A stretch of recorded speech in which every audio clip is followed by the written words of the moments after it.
Peace, family. Welcome to my YouTube page. I'm Achike Abishola, Trucks Are Forever, and I'm here just to talk about how I got in the trucking industry and why I'm here to stay.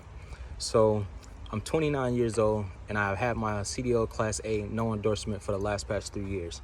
And I purchased my first truck just a year ago, last year, October, and I've been running that truck for about roughly 10 months now. So, approaching a year of just operating that. So in 2018, early during the year, I would say around March, April, May area, I had signed up for this program at Wayne County Community College on the east side of Detroit. And they had a trucking program there, and it was free. Only thing you had to do is take a math test, a drug test, and a reading test. So I passed all three of them, of course. And so with that being said, the class was about maybe 45 students, and because of people was coming into that program and wasn't passing the drug test, they stopped the program. So when they stopped the program, I'm like, what the I'm gonna do now? Because I had quit a job that I was working third party through Amazon delivering packages for $135 a day. I didn't have a car at the time, so I get off work, catch the bus over here, walk this far to try to get to school for truck driving or whatnot. And I would be showing up late, and the teacher just looked at me like, just shake his head. I'm like, man, he ain't had no sympathy. So, and I wasn't looking for any. So I made a decision in my mind to I'm gonna just cut this out. I'm gonna just stop doing this. I need to put all my focus on truck driving because this is what's gonna change my life. I literally believe that, and I still believe it to this day, and it have come all the way into perfect existence of changing my life, piece by piece, moment for moment.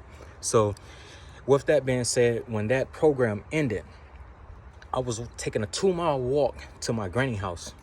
You know what I'm saying? It's a great shot. So I'm walking, I had my head down. I was a little upset, I ain't gonna lie. I probably cried a little bit. So an elder seen me. He was like, young man, what's wrong? Pick your head up. I was like, man, I don't know, man. It's just nothing's just going my way right now.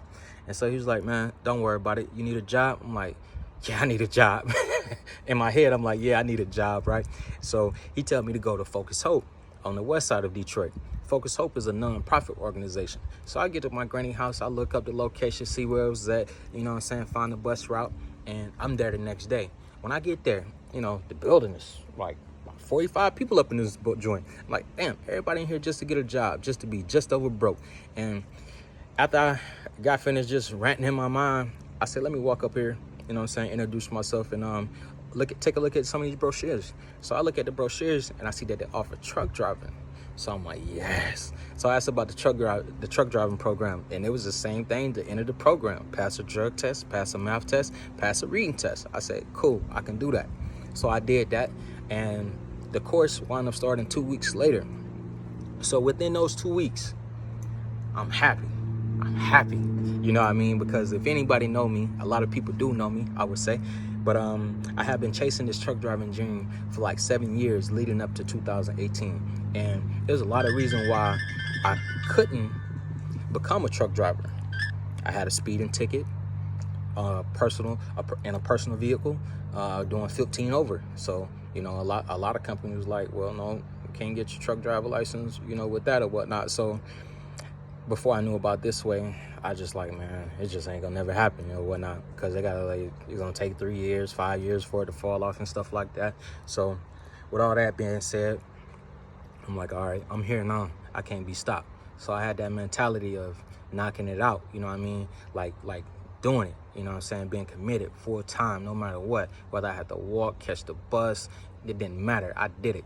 So when I got to Focus Hope required you to show up at 8:30 in the morning and leave at 3:30 for a whole month before they give the funds for you to go to truck driving school.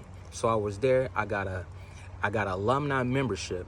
I'm an alumni of Focus Hope. So if you want to go to truck driving school, holler at me, and I can speak to some people over there at Focus Hope for you to get in that program, or you can do it on your own.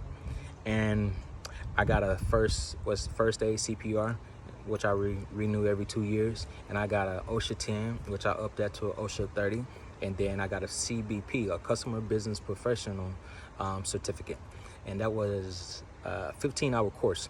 So with that being said, I completed their program or whatnot, and I went to truck driving school at US Truck Driving in Sterling Heights, Michigan. So while in Sterling Heights, and I live in the city of Detroit, I had to catch the bus. I had to walk sometime. But like I said, I had that will, I had that strength, I had that drive to get it done. And that's what a lot of people forget to have, want to make excuses. You cannot make excuses in this life. So I get there, U.S. truck driving school. It is an accredited school, 160 hours. I think if you pay out of pocket, it's 5,500 or something like that. So I'm there, I'm getting it in. And by me previously at WC3, I already had my learner's permit, which I wound up renewing right around the 6-month time. I had to renew my permit so I didn't have to take all the tests over again.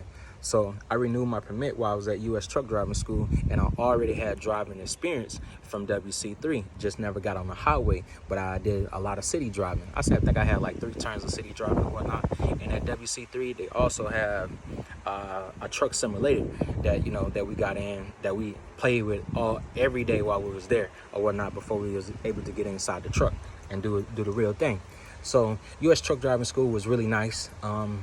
They were a little at that time. Yeah, they had a great staff. They had a great staff, and my favorite guy was Chris. He helped me get it done. He was a Marine guy, so we had an understanding with that military mindset. So U.S. truck driving school was quick. Those 160 hours, I was right back the next day, 2 hours early, the first person to test out in my class, and I didn't miss a thing. I'm not even bullshitting, no cap at all. I didn't miss a thing. I was golden as the shoes I had on that day. So I was so excited. When I got that certificate, boy, I was because it was Saturday and it was past 12 o'clock. I couldn't go to Secretary of State to switch over my license the same day, but that following Monday, I was there. You understand? Well, I'm gonna show y'all my license in the picture that I took. I was like, all smiles, right? No cap. So it's a blessing. So from there, it took me about 12 days before I got a job, like 12 days, literally. So my process in that was I interviewed at 13 different places, and out of those 13 places, nobody was trying to offer me no more than 42 cents. Everything started at 36 cents a mile to 42 cents a mile. And this is no experience, but just fresh out of school, a credit school, 160 hours. I'm like, nah, that ain't what I know. So a friend of the family has a sister, and she does enclosed car hauling. So she knows a guy. He get me in contact with a guy that he started out with, and he's based out of Texas, out of Wally, Texas. His name Kojo. So shout out to Kojo. Kojo, big ups, man. And Kojo is a great guy. So he taught me everything about trucking. So I fly. First time ever getting on a plane, by the way, man, it's crazy because at the time, this was me. No cap. I ain't had no money. I ain't had no bridge card. I ain't had no cell phone. I had a minute phone that I got from my classmate. So I took that minute phone, packed up a bag, and I flew to Dallas-Fort Worth. When I got to Dallas-Fort Worth, and Kojo picked me up in a 600 Benz AMG kit. I'm like, oh man, this is gonna be fun, right? So, and Richard was, it was real nice. You know what I'm saying? He's from Ghana, and so he gooped up. So shout out to Kojo again. Him and his family, they took care of a guy, and he gave me so much valuable information about the industry. So I worked for Kojo for about 10 months. While I'm with Kojo, I trained for about 9 days, and then he was like, all right, big man, it's time to get out here on your own. And at the time, Kojo had like 5 or 6 T680 Kenworths. So in school, I only learned how to drive a 10-speed. My first job was a 13-speed T680 2017 Kenworth, which was really nice, really, really nice truck. So I got in that truck, and I pretty much learned all the ropes, you know what I mean? He taught me how to book a load. He taught me how to negotiate for loads. He taught me how to look up different carriers, brokers, MC numbers and stuff like that to make sure that you can work with them and that the factor in, everything of that nature. I'll explain more in the coming videos. So from there with Kojo is where I got all my profile information about trucking. So I won't mention none of the other trucking companies that I work for because that was just a stepping stool for me because I knew so much already. So in 2018 was my year. Right here today in 2021, 3 years in, my second year, last year, October, I bought a 2007 Peterbilt 387 model and cat engine. And I've been working that truck for about 10 months now. And me being in this truck and knowing people and being on YouTube like everybody else, I'm like, man, I might as well go ahead and make me a YouTube page. So I'm here now. So I made this YouTube page because I live and breathed and shit and piss trucking. Like, no cap. I don't know about nobody else. I ain't worried about nobody else. I do it like everybody else that's, do it. Whether they're a company driver, a lease owner operator, don't matter. You know what I'm saying? You're a driver. It's different lanes, different categories, and I made my own lane. So that's me. Achike Abishola, Trucks Up Forever. Thank you all for tuning in. Peace to the God.